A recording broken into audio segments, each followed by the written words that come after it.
Hello, I hope you can hear me. We will continue with the webinar today, and this will be for the rest of the day. This will be a one-man show, and I will be telling you more about the general context of the research of copper in Chalcolithic and Bronze Age Egypt and Nubia. And then we will delve more into the textual and iconographic sources, as well as the archaeological record that is available for the tools. And in the initial lecture, you have seen how Andrea is approaching the questions of the metalwork analysis from the point of view of, let's say, European Bronze Age archaeology. And as Egyptologists or archaeologists that are active in Egypt, we have slightly different options and possibilities. But to understand them, we need to first start explaining how the copper is researched in Chalcolithic and Bronze Age Egypt and Nubia.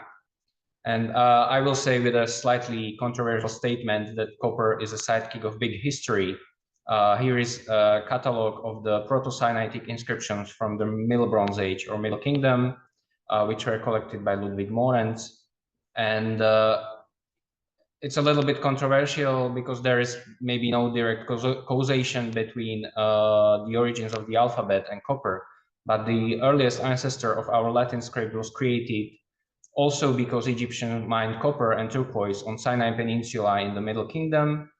And this was in cooperation with, and sometimes with a forceful coercion of local population.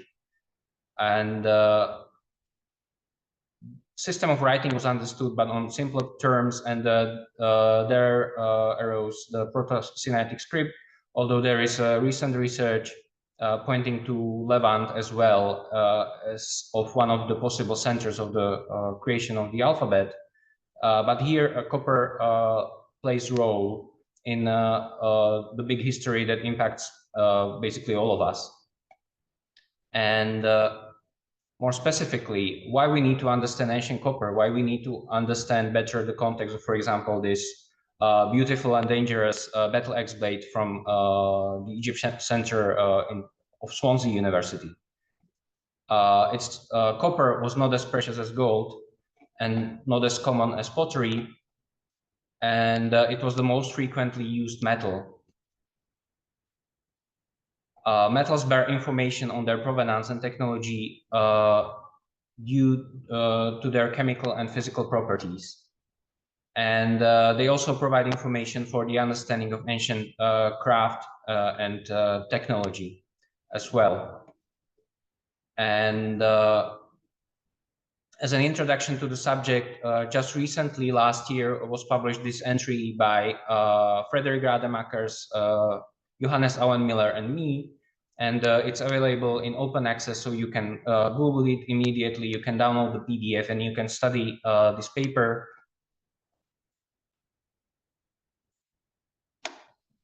Which we tried in this paper to give an introduction to the topic of copper-based metallurgy to the beginning of the Ptolemaic era. And there are plenty of references to other literature, and we could spend not a day, but a week maybe in delving into all the intricacies of this subject. But this is something that is quite recent, and we intended this to be an introduction to the topic.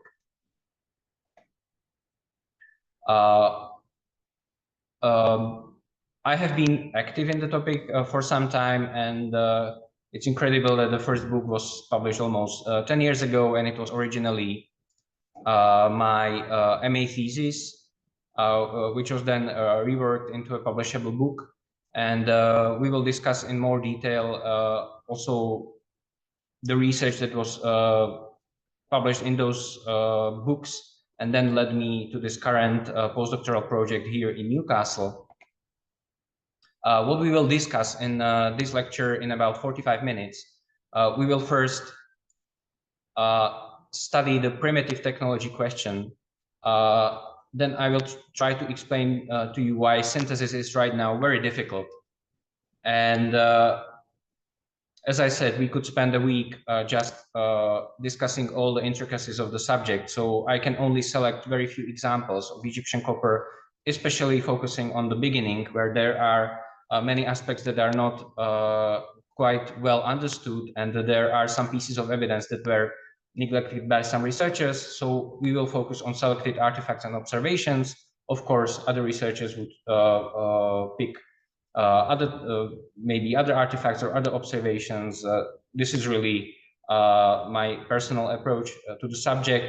And then at the end of the lecture, I will be telling more about the individual approach to artifacts, which then led me to the current postdoctoral project. So this, maybe not for us as researchers, but for the general public, there is this elephant in the room or elephant on the Zoom of the primitive technology, which is a word collocation that is quite often used in connection with the Bronze Age Egypt. And there is this question whether the technology of Bronze Age Egyptians was at all something that we can call primitive. I really hesitate to use that word. And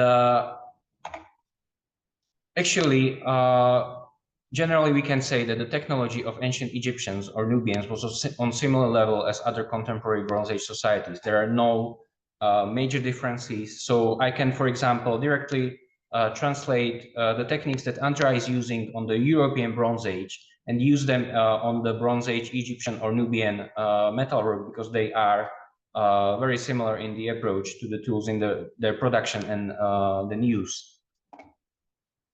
And but we also have to take into account that lithic tools belong to the Bronze Age too.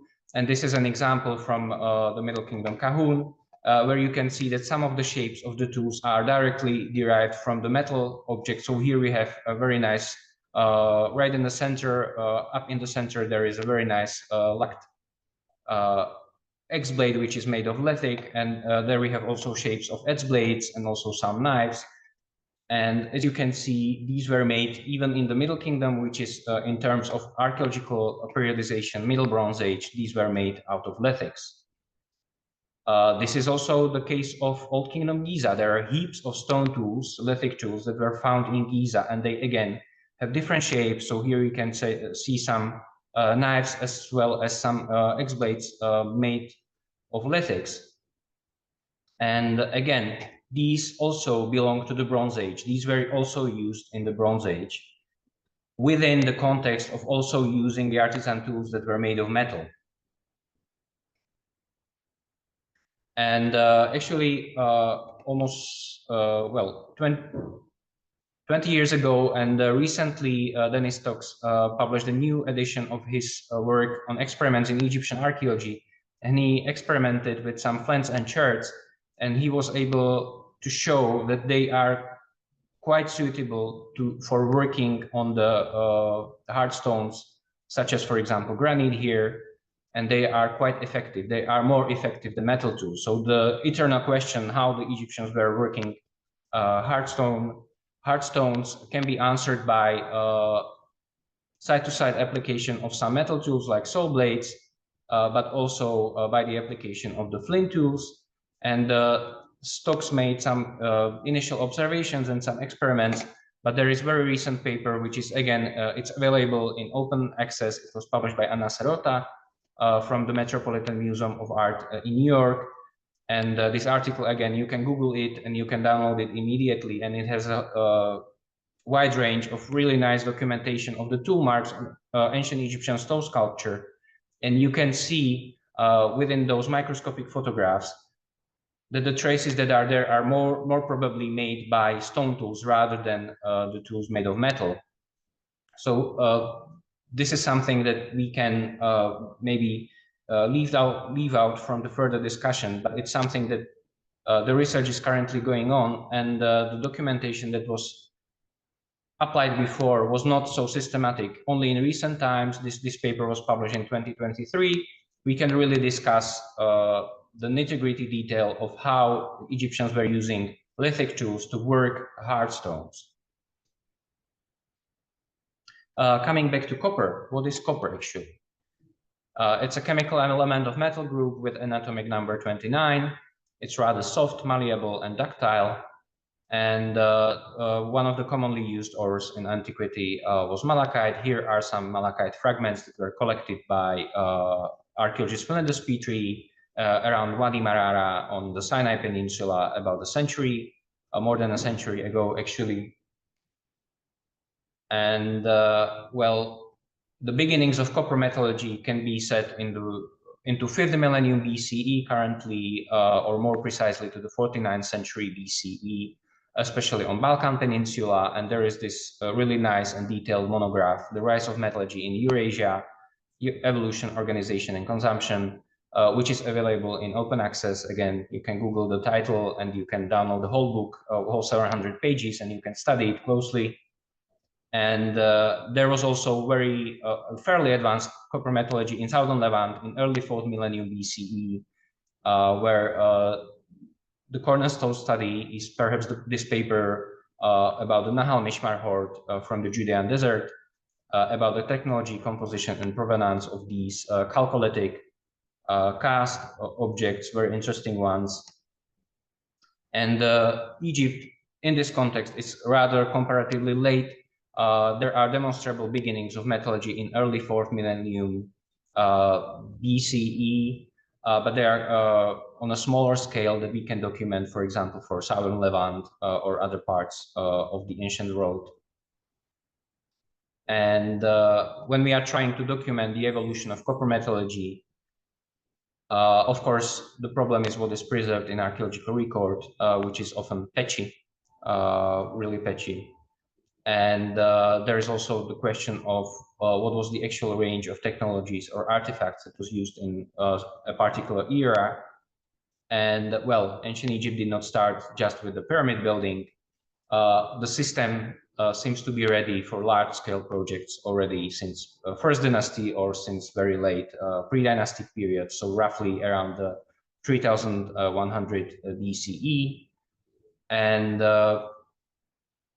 archaeology and archaeometallurgy can help when, for example, textual or iconographic sources offer various interpretations. This is especially true for the pre-dynastic and early dynastic period, where we don't have that much of material or textual evidence or iconographic evidence. And we can discuss this later on. What we know, recently I have published my updated and revised PhD thesis under the title Copper in Ancient Egypt Before, During, and After the Pyramid Age. So from the beginnings until the beginning of the New Kingdom. And I have tried to do a census and synthesis of the available sources for the chalcolithic, early and middle Bronze Age Egypt and Nubia. And I have tried to do also update on the claims made on ancient Egyptian copper in Egyptological and archaeological literature. And but the problem is, even though I have attempted synthesis, I realize that the synthesis is right now very difficult, and there are several reasons for this. And one of the particular ones is that for determination of possible artifact provenance is needed combination of chemical composition and lead isotope ratios. And for the artifacts, we have about 250 analyses, maybe 300 right now, which is not that much. But of course, you need to compare the chemical composition and the lead isotope ratios with the data about the copper ore sources. Yeah, you need to identify the possible provenance of that copper ore, or rule out some of the areas where you can clearly see that the lead isotopes are off, and this area did not contribute to that particular corpus or to that particular artifact. And as you can see on this map, the biggest problem right now is that we have very few data for the Eastern Desert, and from these 8 data points, 2 are very probably coming from Sinai, so we have slightly more even for the Sinai, but very little about the copper ores their lead isotopes and geochemistry from the eastern desert of Egypt, which is located east to the Nile here. And if you compare other parts of the Eastern Mediterranean, we have ample evidence, for example, for the copper coming from Greece or from Laurion. We have a lot of data for Anatolia, a lot of data, of course, for Cyprus. Reasonably well are represented Timna and Fainan or Sinai. There is quite a lot of data for Arabian Shield, but a lot of these are gallinas. They are not copper ores, and there also very well is described copper coming from Oman or from Omani sources. Of course, I could add also Iran here, but you can see that comparatively we know very, very little about the Eastern Desert copper. And for some times now, I have been advertising this paper. We have tried to do something with this, so we obtained some geological samples from Professor James Harrell at the University of Toledo, coming from these sites, and also from the collection in Heidelberg. And this was done as a small project supported by Hyperion Framework, a project called Uncovering of the Copper Sources in Ancient Egyptian Metallurgy. And the partner institution was Kurt Engelhorn Centrum Archäometrie in Mannheim with Professor Bernicka. And we will try to at least double the number of lead isotopes for copper ores from the Eastern Desert. And actually, right after we end this webinar tomorrow, I will be working on the final draft of this paper so that hopefully, at least this year, it will be finally published, and we will have slightly more data for the Eastern Desert, although much more is needed.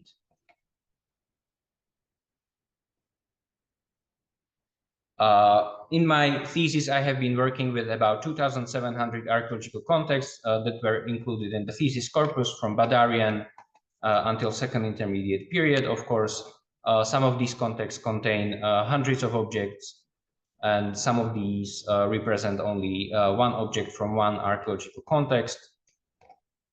And yeah, the scale of the material is different, and in different eras you have different regions represented. Two big trends that can be identified within copper alloys through time, from Chalcolithic through early Bronze Age to Middle Bronze Age. We can see the decrease of arsenical copper in the material, which is in this slightly darker bronzy color through time, especially in the Middle Kingdom. And there is also increase of the tin bronze through time, especially again, like the breaking point looks like the Middle Bronze Age or the Middle Kingdom, where you have decrease of arsenic copper and increase of tin bronze. Then if we would continue to the New Kingdom, most of the things, most of the artifacts that are produced of the tin bronze. So this is the general trend that we can identify within the analyzed objects. But only very limited limited ratio of the artifacts altogether was analyzed. So for these periods that I have been studying, these are the total counts of the all the objects, and the percentage indicates how much, how many percents were analyzed in those corpora.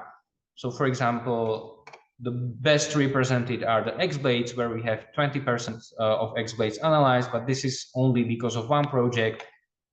This is because of the project that was done in 70s and 80s in the British Museum, catalog of Egyptian antiquities, especially focused on the Egyptian X blades. And I will be mentioning this book quite often, because this is one of the role models of how to do the research of artifacts. It even has very nice remarks on the production and use wear of the tools. But as you can see, this is only a limited share of all the artifacts preserved. So we can identify the general trends but fine details are unknown to us, or you will see why this is sometimes problematic.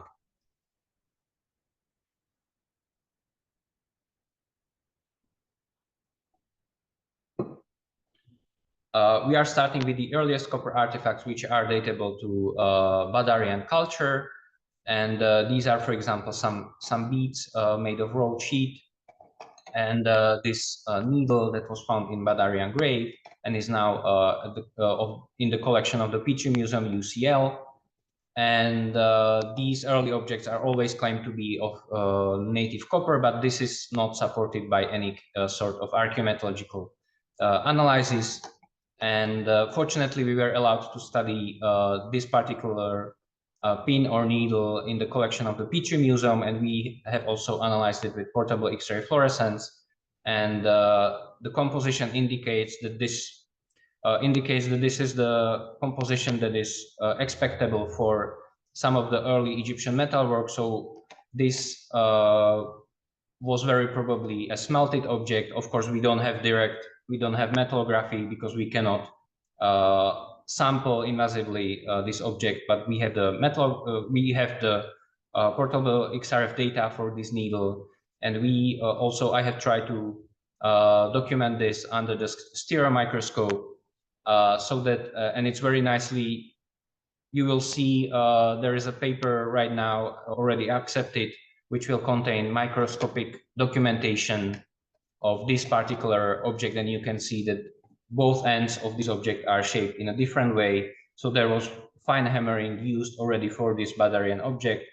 So we can say that from very early on in ancient Egypt, craftsmen or artisans are working with copper, and they are doing some quite frequent metalworking approaches that were used, metalworking techniques that were used later on. And this was something that was early open for discussion, but with these data, we can maybe close the discussion for good. And probably the earliest workshop was identified at the site of Mahdi, which is in the greater perimeter of the contemporary capital of Cairo, and it was published in this book. There are these nice ingots which have the same dimensions as ceramic molds from the site Al Hujarat Al Ruslan, which is now in Jordan. So this looks like an imported material. And there were also some fragments of the X blades, and one of them was unfortunately corroded, and we have only this sketch preserved of the complete shape. But these are the early shapes of the X blades. We will see one of them in the lecture about the archaeological context of the tool blades. In many publications, it is mentioned that there is absence of production remains, for example, slag or prills from Mahdi, because we have those ingots, we have those finished artifacts, but we don't have the traces of the processes in between. But there is possibly something that could contribute to this, because there were also Egyptian excavations on the site published in 2003. And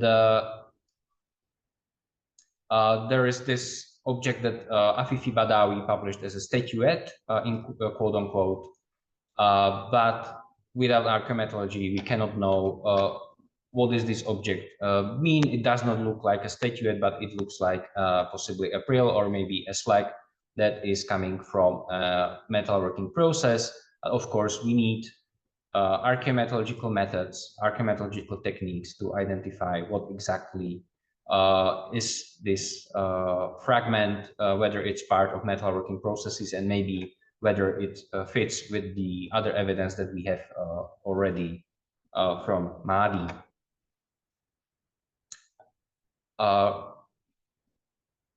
Roughly around 3300 BCE in the phase Nakada 2D1, we have earliest arsenical coppers. For example, this blade from grave 39 from Nakada. but there are also other objects that are datable to Nakada phase 2, and they are already made out of arsenical copper. So we can date this fairly early in the pre-dynastic era, and it looks like they are ancient Egyptian metal workers, artisans. They are producing arsenical coppers quite early on. And there are also some earliest metal weapons, again, under the axes, daggers, and spearheads. For example, from the sites like Hamradon, Tarkhan, Tura, Nakada. And the earliest one, again, is Nakada 2C, even slightly earlier than Nakada 2D. The edge blade, it's coming from Nakada grave A36, and it was made of arsenical copper, and very likely it is an import from southern Levant, but it's important that it's made of arsenical copper. Then we have some spearheads. This is an early dynastic spearhead from Tura, which we analyzed in Vienna. And again, this was made of arsenical copper, but this is quite expectable in the early dynastic period.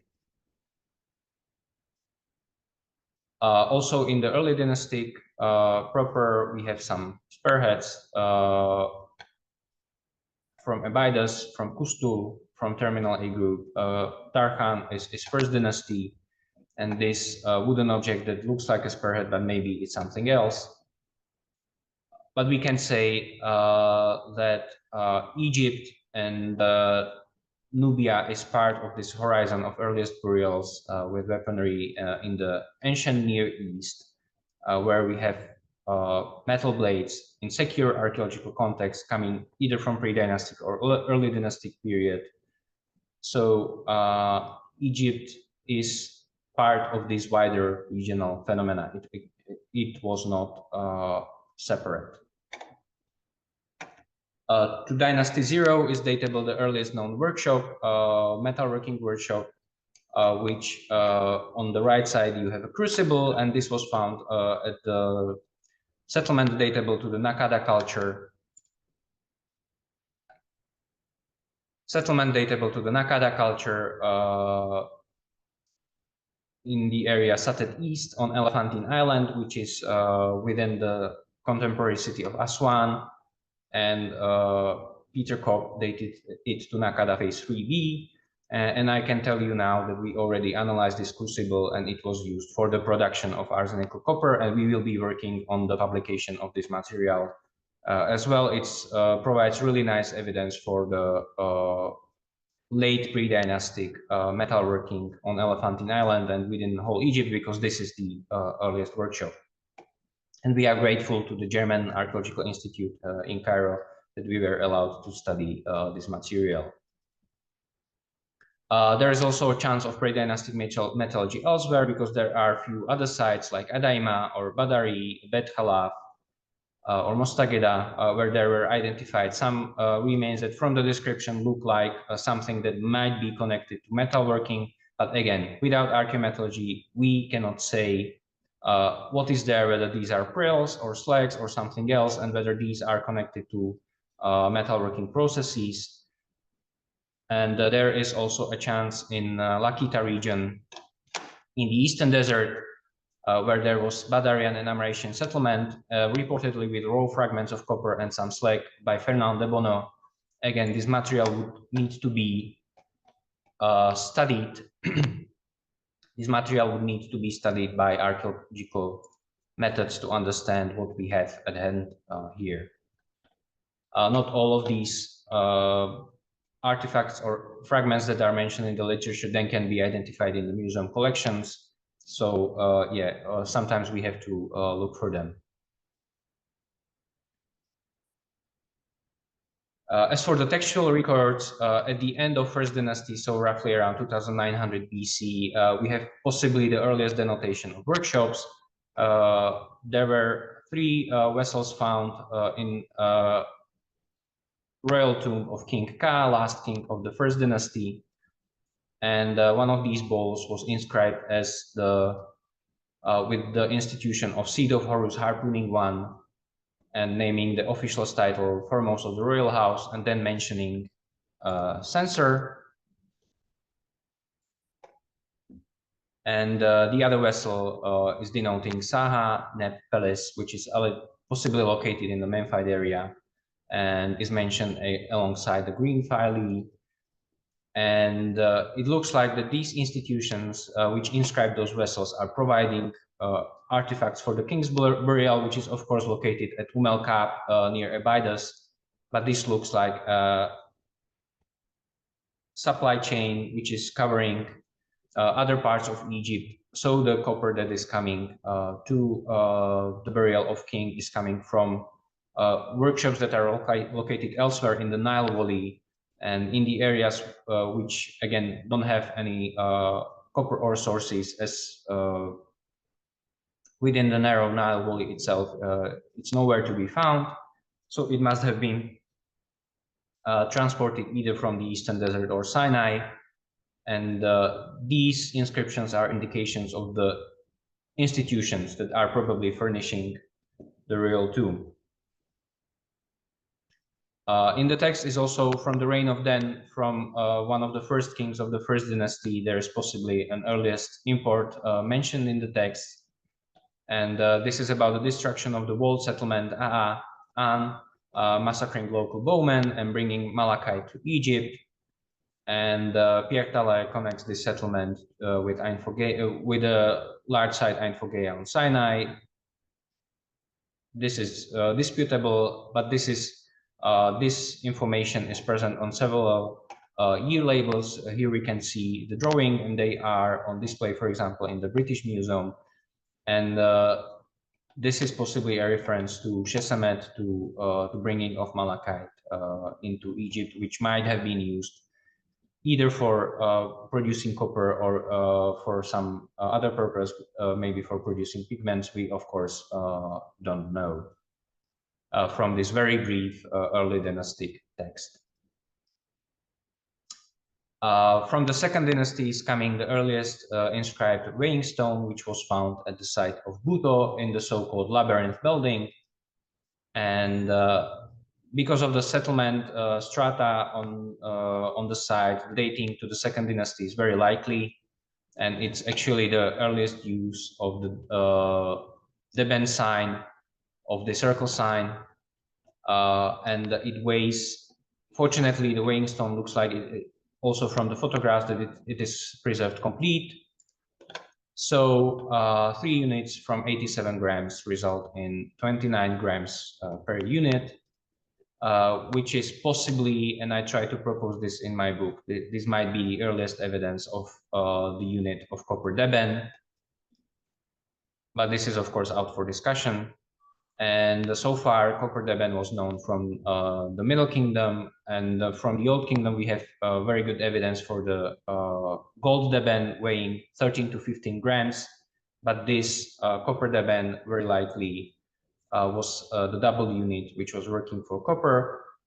But as I said, good evidence is only coming from the Middle Kingdom. For these earlier periods, it's much more complex, and we can discuss this more in the discussion.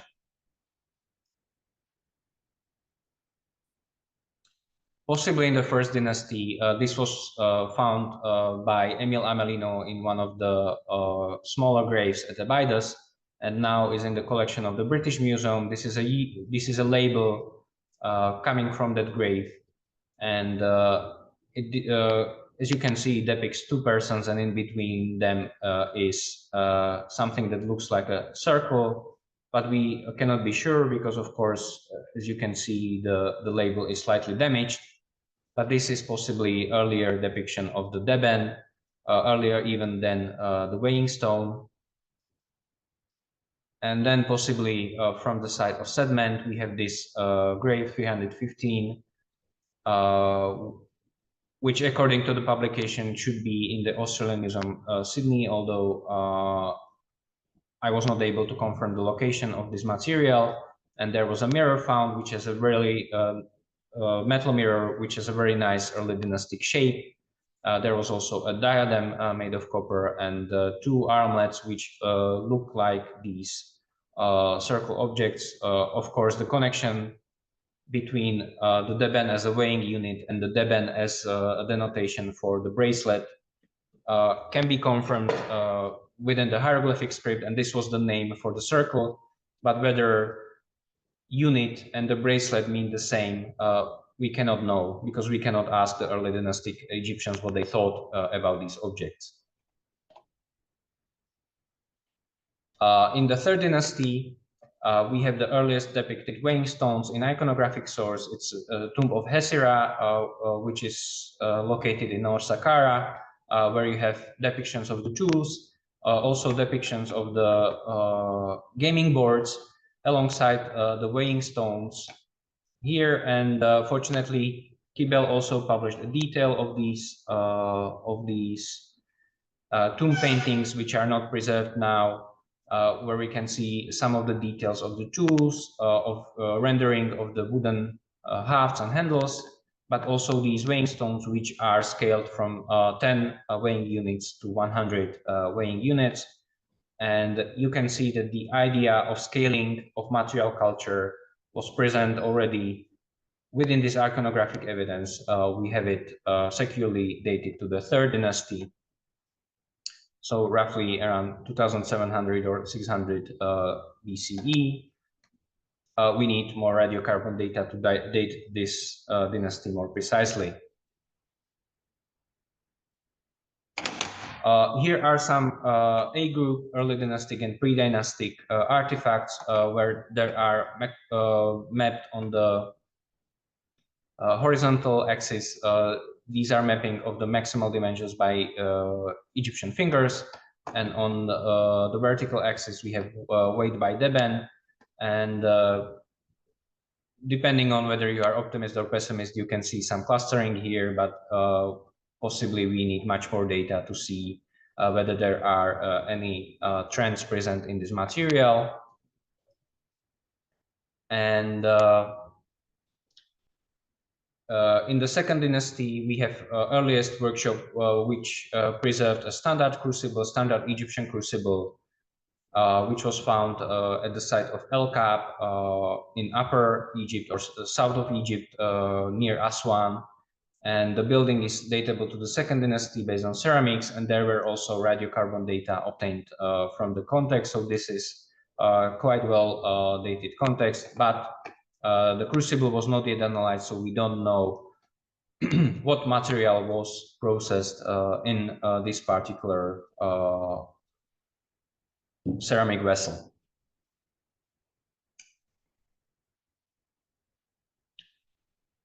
In the third dynasty, we have the earliest known metal worker, the statue in the British Museum, which unfortunately we don't know the exact provenance.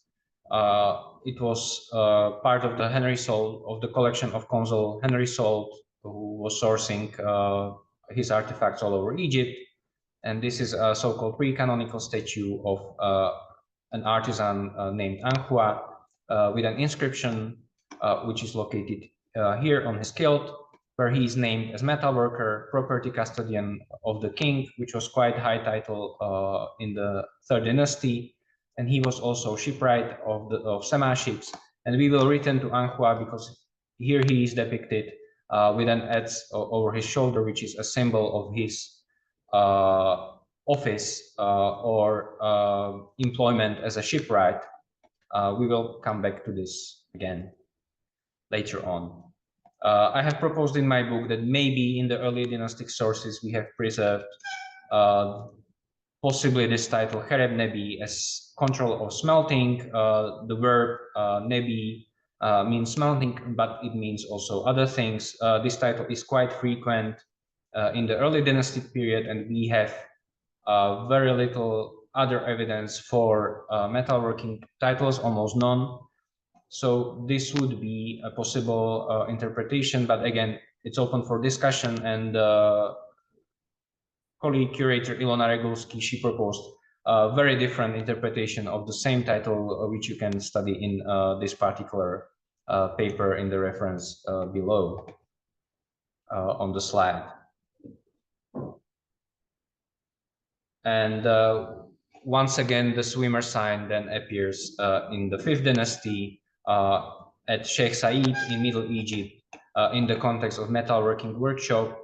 So maybe there is some connection, but unfortunately this sign of swimmer, which denotes this verb nebi, is not that frequent in the metalworking contexts within the, let's say, from the Old to the New Kingdom. So this is really a tentative interpretation of the evidence. In the early dynastic period, we have earliest tin bronzes already, and they are confirmed by archaeometallurgical analysis. So in the British Museum, there are these two vessels, spouted jar and a wash basin from the tomb of Khasehemwi, the last king of the second dynasty. And from tomb of Khasehemwi, there are also some tin bronzes in the Petrie Museum and in Heidelberg. And some tin bronzes were identified also in some other tombs. And in a settlement context, in early dynastic settlement at Buto, in layers which are late early dynastic, maybe early fourth dynasty. But again, it's quite early, but we have this tin bronze there, even on the settlement. But we have to say at the same time, for the tools and weapons, as far as they were analyzed, they were most of the time made of arsenical copper, and tin bronze is quite rare material, and it's used only, as you can see here, for vessels or at settlement at Buto. We don't know what was the original object. In the publication is described only as fragment.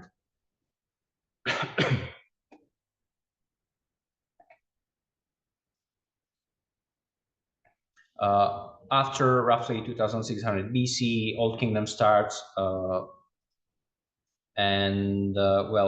compared to the archaeological periodization, Egyptian Predynastic is more or less comparable to the Chalcolithic or Copper Age, and then Early Dynastic period and Old Kingdom would fall into the Early Bronze Age within the broader Eastern Mediterranean. And as many analyses already confirmed, the main alloy that is used in this period of time is arsenical copper within the broader Eastern Mediterranean. So Old Kingdom Egyptians who are building the pyramids are, in this particular aspect, no exception. They are also using arsenical copper. And this was confirmed by our ongoing studies of the Old Kingdom material at Giza, where we did several hundred spectra with portable X-ray fluorescence, and these spectra identified arsenical copper. They did not identify any processing or any trace of tin bronze within fourth dynasty context. And these are these papers, which are, again, you can Google them online, and you can find the full text of these papers to study the results more closely. And we have worked with the material which is coming from the workshop 4D17X in the so-called galleries in the lost city of pyramid builders at Giza, at the part of the site that is called Het El Ghurab. And the workshop was located in these two small rooms, and was very likely used for small-scale processing of material. There were also two objects found in that workshop, this needle and the fish hook, and both of them were made of arsenical copper. We already analyzed them. And we sampled different layers of this workshop and also different parts of other parts of the site. And here is marked the occurrence of arsenical copper, which is in each and every layer of that workshop, and also in other parts of the sites from the contexts that are datable to the fourth dynasty to the Old Kingdom. This is one of the micrographs of the arsenical copper prill with a width of about a human hair. And unfortunately, there is non-existent typology of slags and other metalworking remains for Bronze Age Egypt, and this is something that we are working on. We are not only analyzing the material, but also trying to document it from different sides, so that other colleagues can identify the material also elsewhere. And there are some analytical possibilities in Egypt accessible. They are not always used to the full. Of course, currently under current Egyptian legal framework, you cannot export any samples for analysis abroad. You have to analyze everything in Egypt. So we have to work within these legal limits. And the main question is whether arsenic was alloyed with copper intentionally, whether it was happening always, or where to find its sources. And this is something that we are currently working on, so I will be not delving into much detail about this. Maybe tomorrow my colleague Jiří Kmošek will be speaking more about the production of arsenical copper or arsenical bronze. And one of the candidates that we have for the source of arsenic is this mineral arsenopyrite, which occurs quite frequently also in the eastern desert of Egypt. But this is just a hunch, and we really need analytical work to confirm how the process was really working. And as an illustration of the complexity of typology, just very quickly, another chapter on Egyptian metallurgy that I'm working on. These are battle axes. There are specific elongated battle axe blades that were presumed to be a trait of first intermediate period, and they were treated as such, and a lot of the material was dated to the first intermediate period.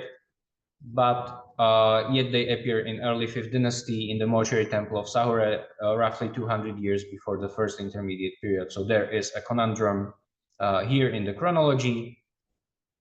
And this is the scene from the mortuary temple of Sahure, which is quite well dated. Sahure was the second king of the 5th dynasty. And the block is now in the Neues Museum Berlin on exhibition. So here you can see the details of these X blades, which have multiple perforations, so we can safely rule out that these were made out of lithics, because there wouldn't be these multiple perforations in a row in a blade.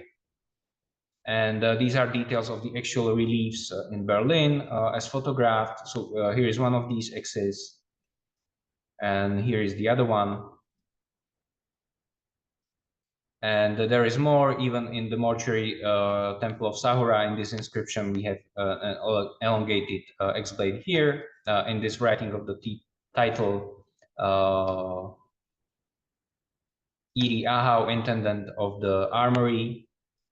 And we have also a fragment allegedly coming from the mortuary temple of Venice, where we have, again, this elongated battle axe blade. And this late 6th dynasty context, again, with this blade. And another piece of evidence is this scene from the Shasha, where again you can see in the hands of Egyptians, they are using these elongated battle axe blades. And this, by various authors, this scene is dated either to the 5th or 6th dynasty, but this is before the first intermediate period. And here we have quite nice evidence of these elongated battle axe blades. Although at the same time, for example, in the tomb of Kaim Hesed, we have these scenes with battle axe blades, which are more narrower and thinner, and they look very different from these elongated battle axe blades. So they were different shapes used. Nevertheless, if we look into the broader context of Levant in the 3rd millennium BC, these elongated battle axe blades start to appear roughly around 3000 BCE in the Levant. And I am trying to argue in my published research, and one of the papers is right now in the process of publication, that this is really inspiration of Egyptians, which they were doing their, of course, their technological approach to the fastening of blades to the hafts, but they were inspired by these elongated shapes of these blades that were occurring in the Levant, so much earlier than we expected in the first intermediate period. First intermediate period, and especially Middle Kingdom, there is strong presence of Middle Kingdom Egyptians on Sinai. As I mentioned in the beginning of the lecture, there are the beginnings of the Proto-Sinaitic script, and also Egyptians built there a temple for Hathor. And but we have to also say Middle Kingdom is one of the least known periods regarding copper metallurgy. Each new data point is important. And for example, from Kahun, the objects analyzed were made of arsenical copper, but increasingly also tin bronze. And Tel Al Daba in late Middle Kingdom and Second Intermediate period, there is both tin bronze and arsenical copper used. And it's hard to tell where is the breaking point of the use of tin bronze in Egypt, because it looks like also elsewhere in the Eastern Mediterranean that they are at the same time using both arsenical copper and tin bronze. And then in the late Bronze Age, the main alloy that is used is tin bronze for basically for everything. So there is not, I would say, there is very little chance of identifying like 1 year or one particular period of time where this breaks. The use of arsenical copper changes into the use of tin bronze. As I said, we have very good evidence for the weighing units. So these copper weighing stones coming, for example, from Nubian fortress at Giza, have this copper deben of about 27.5 grams. And another weighing stone is coming from Lisht with a cartouche of King Senusret I. And here the unit is 29 grams. So this is roughly the interval for these well-preserved weighing stones, which were likely used for weighing copper. There are ground plans of some structures that were possibly used for storing copper, like for example here in the Middle Kingdom fortress at Buhen near second cataract of the Nile. There is possible treasury of the fortress, where unfortunately this was looted, but you can see the elongated magazines, which are accessible only with 2 entrances. So if you can protect these 2 entrances, of course, nobody can get inside those storage spaces. And these were likely storage spaces that were used for the storage of either processed or ingots or artifacts. We have also little evidence about officials dealing with copper. This sealing imprint from the fortress of Mirgisa writes about an overseer of the House of Counting of Copper, a title that is also attested one time in the New Kingdom, but we have no evidence for this in the Old Kingdom. So you can see also on this example how limited can be the evidence, because we have ample evidence for many other titles, especially from the Middle Kingdom. But this was published just recently in 2019. Crucibles continue to be used in the standard shape throughout the Bronze Age. So this is an example from Badari, which was analyzed by Chris Davey. And again, it contained copper and arsenic with traces of iron. And it's now in the Petrie Museum UCL. And as you can see here in this Old Kingdom scene, which depicts this the best, crucible operations were powered by human lungs by using of blowpipes and tuyers in the right until the end of the Second Intermediate period, although we have some questionable, disputable evidence of pot bellows already in the Second Intermediate period. And again, I'm returning to these X blades because this already, the end of this table is in the First Intermediate period and the Middle Kingdom. The shapes are not directly comparable, but if you compare the functioning blades, they are very similar. But this is something that I'm working on besides my main project. But as you can understand now, I try to show you some of these X blades which are full. Maybe they dated already to the Old Kingdom, and there are some which are possibly later. But the situation might have been complex, and this is an example of iconographic source from the tomb of Intef, where we will focus on this boat, where we have 3 warriors or soldiers wielding a weapon, and there is also a 4th one here, and you can see all the different shapes, rounded one, elongated one, and also fenestrated one, depicted at the same time by artists, maybe reflecting that different, at the same time, they were used different shapes of even battle axe blades. We have some information about the imports of material from the Annals of Amenemhat II from the 12th dynasty. And there we have a lot of imports from Lebanon and only very little from other areas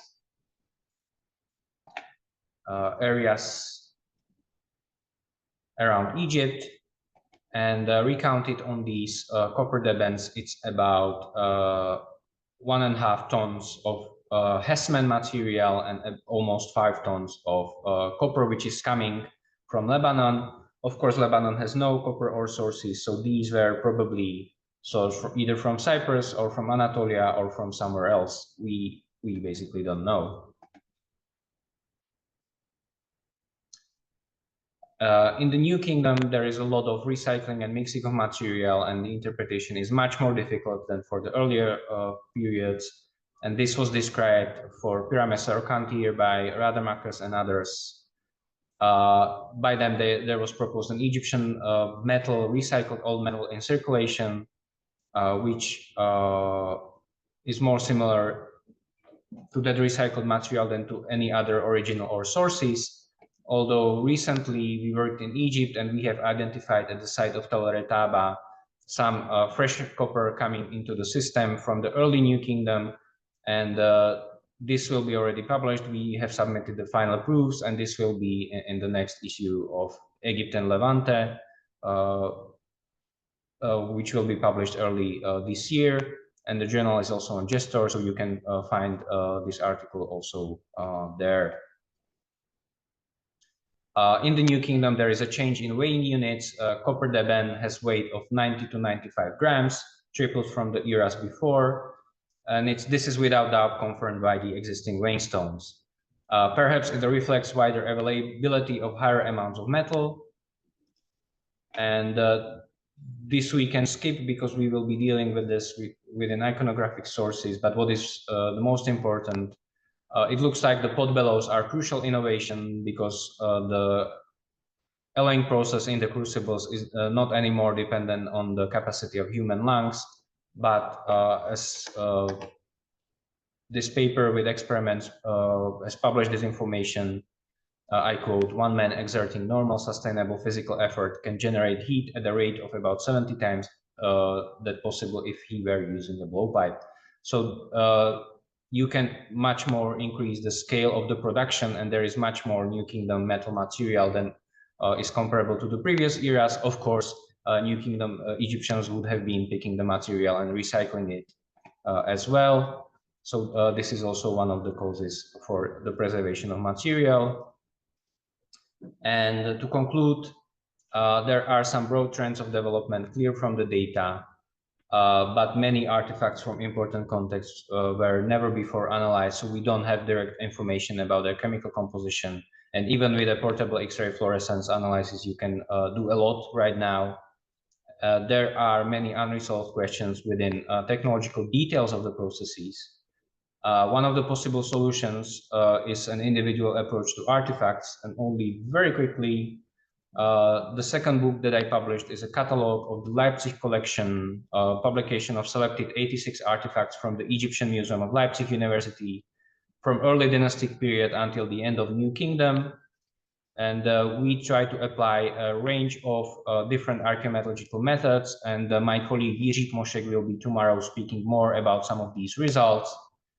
And we aim particularly to establish copper alloy artifacts as a specific Egyptological and archaeological source category that contributes independently to the evidence of written and iconographic sources. And we try to publish these objects also, the X-rays, for example, for this battle axe that is preserved in a palm case. But we also published a drawing which is gives an archaeologist a different kind of information, and it's more easily comparable with other drawings than the photograph. On photographs, you can see, of course, other details, and there are also these early photographs by Steindorf. And yeah, here again, comparison of the drawing and the photograph. and you can make some statistical observations. So, for example, here we have an X mold where you can measure it and you can compare the size, and you can find out that, for example, the blades from Nubia are slightly bigger than the blades from Egypt, but without complex archaeometallurgical study of all the preserved blades, we cannot say what does it mean and whether this means anything, but it's worth having this observation already.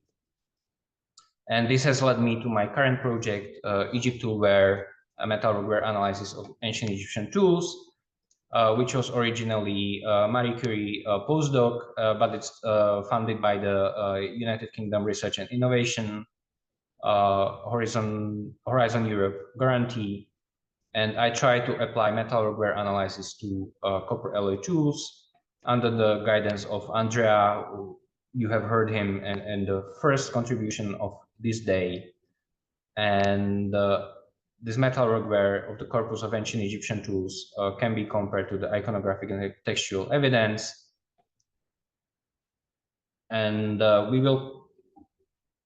we will continue in detail with the iconographic and archaeological evidence, but just to have a motivation to visit Newcastle, there is, of course, ancient Egyptian collection also here in the Great North Museum, Hancock, which belongs to the Newcastle University and is part of the university.